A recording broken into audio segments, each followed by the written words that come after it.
অবশেষে খুঁজতে খুঁজতে আমরা একটা খুব ভালো রেস্টুরেন্ট পেয়ে গেলাম। সেই রেস্টুরেন্টের অভিজ্ঞতায় আপনাদের সাথে এখন আমি শেয়ার করতে চলেছি। তো হ্যালো এভরিওয়ান, আসসালামু আলাইকুম। রাস্তার দুই পাশের স্ট্রিট ফুডের দোকানগুলো দেখতে দেখতে অবশেষে আমরা একটি ভালো রেস্টুরেন্টের সন্ধান পেয়ে যাই। রেস্টুরেন্টের নামটা আমার ঠিক মনে নাই, কিন্তু এটি সুগন্ধা বিচের যে মসজিদ ঠিক তার অপোজিটের বাইপাসে 2 মিনিট হাঁটলেই এই দারুণ সুন্দর মনোরম পরিবেশ একটি রেস্টুরেন্ট আমরা পেয়ে যাব। রেস্টুরেন্টে মাছ পছন্দ করে ওটা কাটতে দিয়েই আমি কিন্তু একদম ওদের কিচেনের ভিতরে ঢুকে গিয়েছিলাম সবকিছু নিজের চোখে দেখব বলে।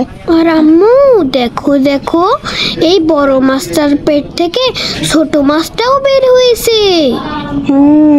এই ছোট মাছটাই তোমাকে ফ্রাই করে দেওয়া হবে, ঠিক আছে? হ্যাঁ।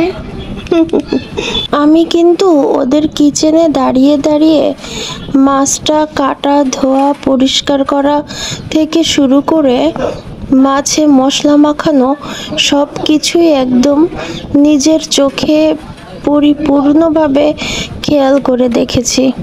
দাঁড়িয়ে দাঁড়িয়ে বাবুর্চির সাথে বেশ অনেকক্ষণ ধরে গল্পও করলাম।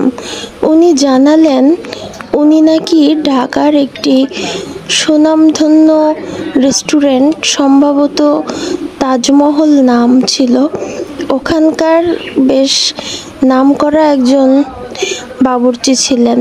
উনি আমাকে কতগুলো সিক্রেট রেসিপিও দিলেন। বিশেষ করে এই মাছ বারবিকিউ করার যেই স্পেশাল মশলাটা ওনারা ব্যবহার করে থাকেন, এই মশলাটা ওনারা কি দিয়ে তৈরি করেন সেই রেসিপিটাও আমাকে দিয়ে দিলেন। তবে শর্ত একটাই, ওনার মুখ দেখানো যাবে না। আমিও ওনার শর্ত পূরণ করে রেসিপিটা জেনে নিলাম। যাই হোক, বাবুর্চি ভাইটার আচার আচরণ, কাজকর্ম এবং তার কাজের সৃজনশীলতা সব কিছু মিলে অমায়িক ছিল।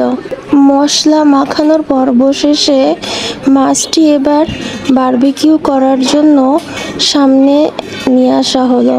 আগের দুটো অর্ডারের মাছগুলো স্থান পরিবর্তন করে ওখানে আমাদের অর্ডারের মাছটাকে শিফট করানো হলো। আমি দাঁড়িয়ে দাঁড়িয়ে সবটাই দেখছিলাম।